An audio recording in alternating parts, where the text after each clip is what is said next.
Thank you, Patty. You know, there are two things I don't like to do. One is following Patty Brown, and the other one was following Mary Ann Scully. And I can remember Mary Ann Scully, will be becoming president of our board, and so unfortunately I'm going to have to follow her. We were on a panel a few weeks ago, and the order was supposed to be Mary Ann Scully, then Bill. And I jumped to the podium first because I knew I didn't want to follow her. Good morning and welcome, everyone. This breakfast and our Basilica Christmas concert, which is next week, really kicks off the Christmas season for me. It's really just great getting together this morning. Patty, your leadership and dedication to the work of Catholic Charities, which you demonstrate in so many ways, has been invaluable to us, and I'm really honored by it. And I not only want to thank Patty, I want to thank her husband, Joe Gill, because it's a real partnership. So thank you very much.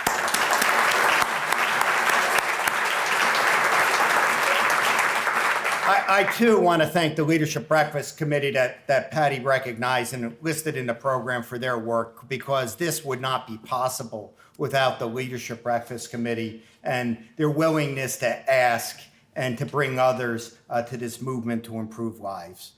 We have happy to have several former chairs of the Leadership Breakfast campaign with us this morning, and I'd like to recognize them for their efforts. And I tried to capture them, and if I missed anyone, please, Brian, let me know, like you do most years. Yeah. Bill Baird is here, Rick Burnt, Andy Brooks, I think, Mark Bunting, Dan Dent, Buddy Emerson, Tim Hodge, Pat O'Shea is with us. Welcome home, Pat.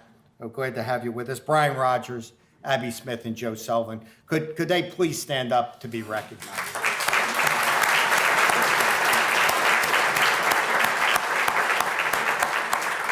Thank you.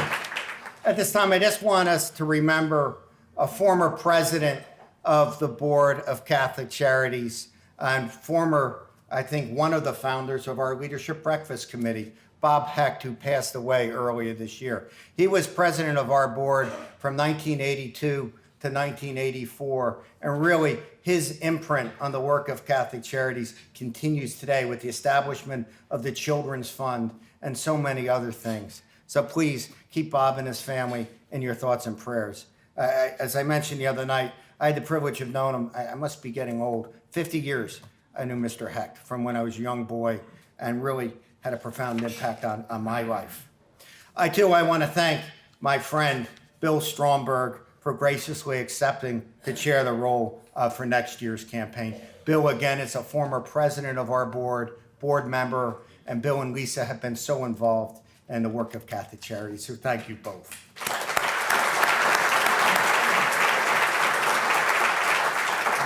I want to recognize and thank Mark Bunting, our board president, who will be finishing up his term as president of our board this year, for putting up with me for the last several years, but with his guidance and wisdom. And I also want to thank our fellow board members for their work and really stewardship of the mission and work of Catholic Charities. So a hand for Mark as well.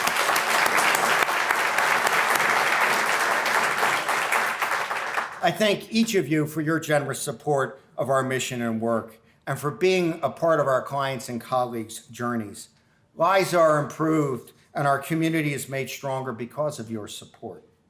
The greatest resource at Catholic Charities is not our buildings, it's not our programs, it's people. My 2,300 colleagues, our 23,000 volunteers, our donors, and our partners. Their passion, commitment, and generosity always inspires me and allows us to do what we do. I'm especially proud of my colleagues from across the entire agency who have supported this breakfast campaign. It says a lot about a not-for-profit that also has the financial support of its staff. This year, nearly 300 of my colleagues have contributed more than $110,000 to this breakfast. So I'd like just to recognize my colleagues.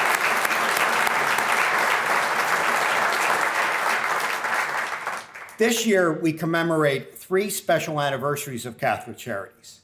On June 1st, we marked the 35th anniversary of our daily bread with the interfaith prayer service at the Basilica. For more than 13,000 uninterrupted consecutive days, our daily bread has been open to feed our neighbors who are hungry.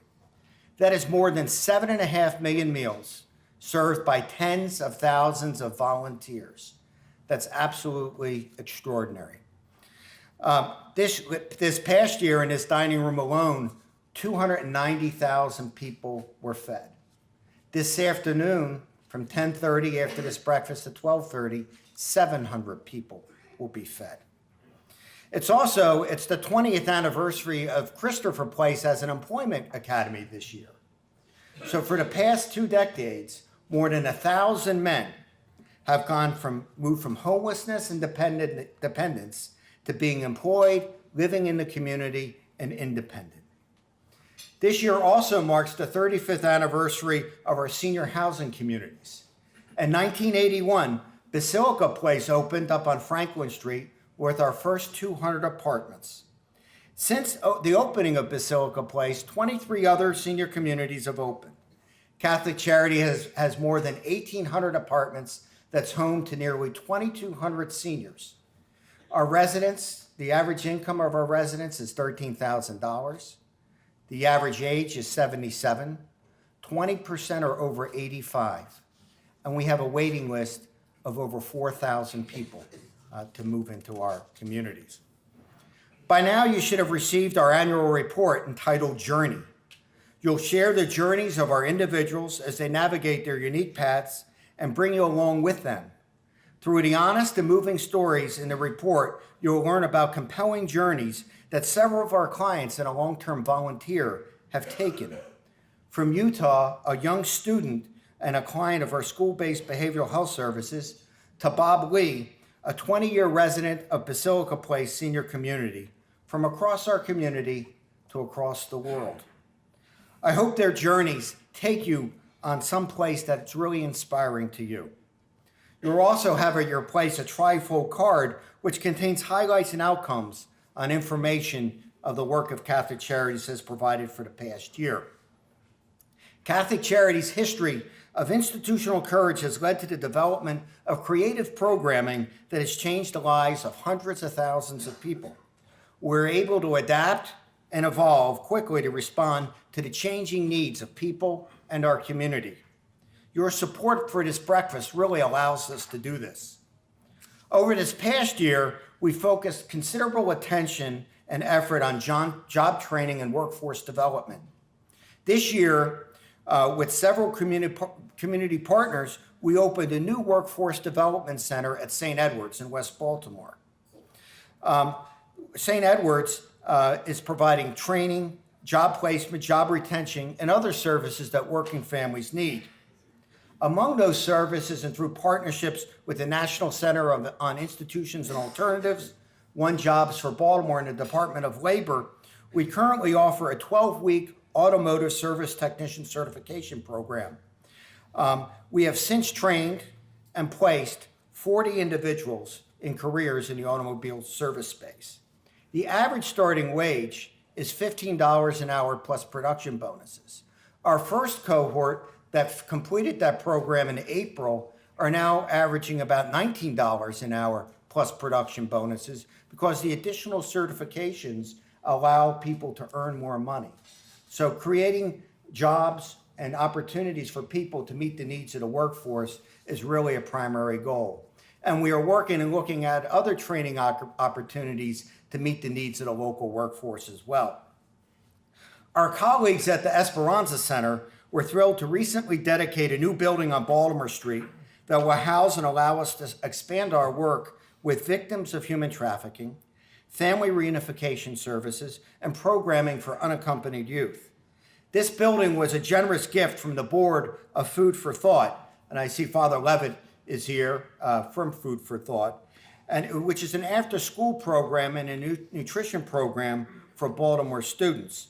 Sister Marianne Hartnett, she's a school sister of Notre Dame, who ran for Food for Thought for more than 2 decades, was honored at the dedication of this building, and there's a plaque recognizing both Food for Thought and the work of Sister Marianne that's affixed to the building. We are really excited about that work to meet the needs of our new neighbors. In addition to all of these critical community initiatives, your support of this breakfast allows us to provide, among other things, more than 590,000 meals to people who were hungry last year. Intake, case management, and emergency services to 11,000 people. Employment placement for 365 men and women who were out of work. Permanent housing to 450 people who were without housing. Medical consultation and healthcare services to 16,000 people who might not have otherwise had access to healthcare. And 26,000 mental health assessments, consultations, and interventions for children and families. Behind each of these numbers is a person on a journey, a person who had an encounter with a member of the Catholic Charities team and is on a better path because of it. This breakfast is a primary source of Catholic Charities programs and operations, as Patty mentioned, but this work, none of this work, would be possible without this breakfast. Catholic Charities, we're blessed to have the resources from this breakfast to allow us to address new and multiple and unexpected needs that arise during the year as well, much like what we're able to do with workforce, services to immigrants, and employment services elsewhere as well.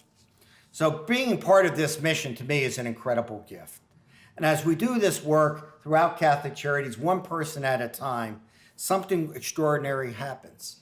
Our lives are changed for the better, not just through charity, but through participation. And I think your lives hopefully are enriched as well, knowing that you're part of something that's much greater than us as individuals or even a collective group, that we're actually making a profound difference in our community and on the lives of people. So I just want to thank you and just appreciate all that you do. So thank you. You ready? So now is really the part we're here for. No one wanted to hear from me. Perhaps they wanted to hear from Patty. But it's my pleasure to introduce Shante Stern, who is currently a resident at Sarah's house. Shante grew up not too far from here. Bill, I tried to get her to move from West Baltimore, but she's actually from East Baltimore. But that's okay.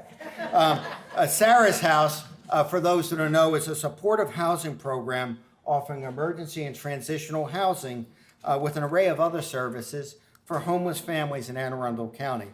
And Sarah's House will mark its 30th anniversary next year. But it's really my privilege to introduce Shante Stern. Thank you, Shante.